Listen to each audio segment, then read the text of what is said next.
बिस्मिल्लाहिर्रहमानिर्रहीम। शुरू अल्लाह ताला के नाम से जो बड़ा मेहरबान और निहायत रहम वाला है। अस्सलाम वालेकुम माय यूट्यूब फैमिली, कैसे हैं आप सब? उम्मीद करती हूँ सब खैरियत से होंगे। आज मैं आपको सर्दियों के हिसाब से बहुत ही ज़बरदस्त और मज़ेदार सी रेसिपी बनाना सिखाऊंगी। आज हम बनाएंगे अलसी की पिनिया या फिर अलसी के लड्डू, जो भी आप कहते हैं। तो कमेंट बॉक्स में मुझे बताइएगा। इसके बहुत सारे फ़ायदे हैं जो मैं आपको बताऊंगी। वीडियो के साथ साथ मैं आपको इसके फ़ायदे भी बताऊंगी। इसके सबसे ज़्यादा जो अहम फ़ायदे हैं, तो ये कमर के दर्द के लिए बहुत ज़्यादा मुफीद है। पट्टों का दर्द हो या जोड़ों का दर्द, इसके लिए बहुत ज़्यादा फ़ायदेमंद है। वीडियो को स्टार्ट करते हैं। तो यहाँ पर मैंने सबसे पहले जो इंग्रेडिएंट्स लिए हैं, इसमें अलसी है। आधा किलो अलसी मैंने ली है, इसको मैंने अच्छे से साफ़ कर लिया है। आधा किलो अलसी के लिए यहाँ पर मैंने 1 किलो गंदम का आटा लिया है। आप इसकी जगह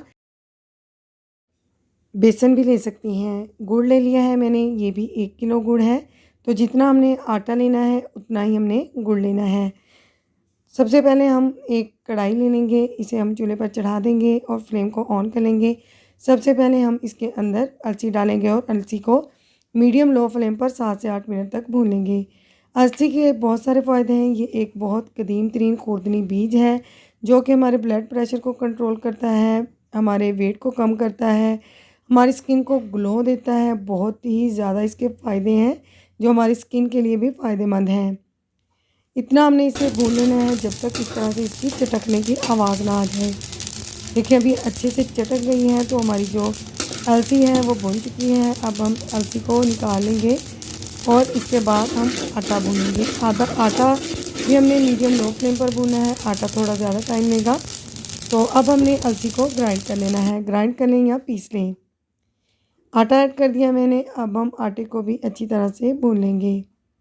अलसी के अंदर बहुत ज़्यादा प्रोटीन और फाइबर पाए जाते हैं, जिससे हमारी जो जिस्मानी ताकत है वो उसमें भरपूर इजाफा हो जाता है और दर्द से निजात मिल जाती है। एक ब्लेंडिंग जग के अंदर मैंने थोड़ी थोड़ी अलसी डालकर पीसना शुरू कर दी है। थोड़ी थोड़ी अलसी डालकर अगर आप पीसेंगे तो ये अच्छे से पिस जाएगी। अगर आप बहुत ज़्यादा बारीक पीसना चाहते हैं तो आप सिलबट्टे पर भी इसे पीस सकते हैं। देखिए इस तरह से मैंने इसे दरदरा पीसा है। आटे का कलर यहाँ पर चेंज हो चुका है। तो अब हम इसे थोड़ा सा बस और भूनेंगे। एक खुशबू सी आना स्टार्ट हो गई है। जस्ट हमने 2 मिनट के लिए मज़ीद इसे भूनना है। देखिए कलर चेंज कर चुका है आटा। अलसी को मैंने ग्राइंड कर लिया है। जब भी आप अलसी को भूनें तो फटाफट से इसे ग्राइंड कर लें या पीस लें, क्योंकि अगर ये ठंडी हो जाए तो फिर जल्दी से ग्राइंड नहीं होती है। आटा जो है वो भुन चुका है। बहुत ज़बरदस्त सी खुशबू आना स्टार्ट हो गई है। तो इसी तरह से हम आटे को भी इस कढ़ाई से बाहर निकालेंगे। इसमें अब हम एक चाशनी बनाएंगे गुड़ डाल के। 1 गिलास पानी मैंने इसके अंदर ऐड कर दिया है। फ्लेम को ऑन कर लिया है। गुड़ को मैंने छोटे छोटे टुकड़ों में कन्वर्ट कर लिया है, ताकि इसी की जो अच्छी सी चाशनी है वो बनकर रेडी हो जाए। फ्रेंड्स, आपने इस रेसिपी को ट्राई ज़रूर करना है। सर्दियों में वैसे भी कुछ मीठा खाने को जी चाहता रहता है, तो फटाफट से इसे बनाएं और जब तक मर्ज़ी आप चाहें इसे स्टोर करके रख लें। बिल्कुल भी ख़राब नहीं होती हैं। आप इसे 6 माह तक भी स्टोर करके रख सकते हैं। यहाँ पे गुड़ अच्छे से मेल्ट हो गया। अब मैंने इसके अंदर 1 कप चीनी इसलिए ऐड की है क्योंकि मुझे आटा जो है वो 1 किलो से थोड़ा ज़्यादा लग रहा था, तो मैंने इसलिए चीनी ऐड कर दी कि मीठा कम ना हो जाए। 1 गिलास दूध भी मैंने इसके अंदर ऐड कर दिया है। इससे जो पिनियाँ बनती हैं ना, वो बहुत ज़्यादा सॉफ्ट होती हैं। तो हमारी चाशनी रेडी हो चुकी है, बॉयल आ चुका है। तो अब हम इसके अंदर आधा किलो घी ऐड कर देंगे। अगर आपके घर में देसी घी मौजूद हो तो आप देसी घी डालिए, क्योंकि देसी घी के जो हैं वो अपने ही फ़ायदे हैं। तो लातादाद फ़ायदे होते हैं। ये देसी चीज़ें हैं। देसी तरीके से ही मैं आपको बनाना सिखा रही हूँ। आप इसे ट्राई कीजिएगा।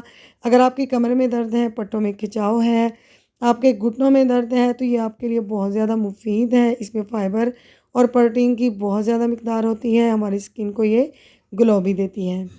चाशनी अच्छे से रेडी हो गई, तो इसके बाद मैंने इसके अंदर ग्राइंड की हुई अलसी और आटा थोड़ा थोड़ा करके मिक्स करना शुरू कर दिया है। यहाँ पर अब हमें थोड़ी सी मेहनत करना होगी, क्योंकि चम्मच को हमने जल्दी जल्दी से चलाना है, ताकि गरम गरम जो चाशनी हमने रेडी की है इसके अंदर आटा अच्छे से मिक्स हो जाए। थोड़ा सा आटा बच गया था, अब वो भी मैं इसके अंदर डालूँगी। थोड़ा थोड़ा करके मैंने आटा ऐड किया है। आप इसमें जो मर्ज़ी चाहें, अपनी मर्ज़ी के हिसाब से, पसंद के हिसाब से ड्राई फ्रूट्स ऐड कर लें, लेकिन मैं किशमिश और मूंगफली ऐड करूँगी। तो मेरे पास घर में यही मौजूद थे। अच्छे से अब हमने इसे मिक्स करना है अच्छे से, और ज़ोर-ज़ोर से आप चम्मच को चलाइए। थोड़ी-सी मूँगफली मैंने ऐड कर दी है जो बहुत खूबसूरत लगती है। यहाँ पर हमारा जो है पिनिया वो रेडी करने के लिए हमने फटाफट से हाथों पर एक शापर ले लिया है, क्योंकि गरम-गरम जो है इससे हाथ ना जलें, तो फटाफट से हमने इसे पिनियों की शक्ल में करते जाना है, वरना ये ठंडी हो जाएँगी तो अच्छे से लड्डू टाइप ये नहीं बनेंगी। अच्छी तरह से इसको गोल-गोल आप कर लें, छोटा-बड़ा साइज़ जैसा आप बनाना चाहते हैं, उस हिसाब से आप पिनिया बना सकते हैं। फ्रेंड्स, आप इसे अलसी की पिनिया कहेंगे या अलसी के लड्डू, आपने कमेंट बॉक्स में मुझे ज़रूर बताना है। जो मैंने आपको रेसिपी बताई है ये बहुत मज़ेदार होने के साथ-साथ बहुत ज़्यादा हेल्दी है, हमारी स्किन और हेल्थ के लिए बहुत ज़्यादा बेनिफिशियल है। अगर आपको मेरी वीडियो अच्छी लगी है तो फ्रेंड्स जल्दी से मेरी वीडियो को लाइक करके मेरे चैनल को सब्सक्राइब कर दीजिए, ताकि इस तरह की और मज़ेदार और आसान रेसिपीज़ मैं आपके साथ शेयर करती रहूँ। बहुत शुक्रिया आपका, आपने वीडियो को लास्ट तक देखा। तो मिलते हैं इंशाल्लाह ताला नेक्स्ट वीडियो में किसी अच्छे से यूनिक से मज़ेदार और हेल्दी टॉपिक के साथ, जो मज़े का होने के साथ-साथ हेल्दी भी हो। मिलते हैं इंशाल्लाह ताला नेक्स्ट वीडियो में, तब तक अपनी बहन को रखिए दुआ में याद। अल्लाह हाफ़िज़।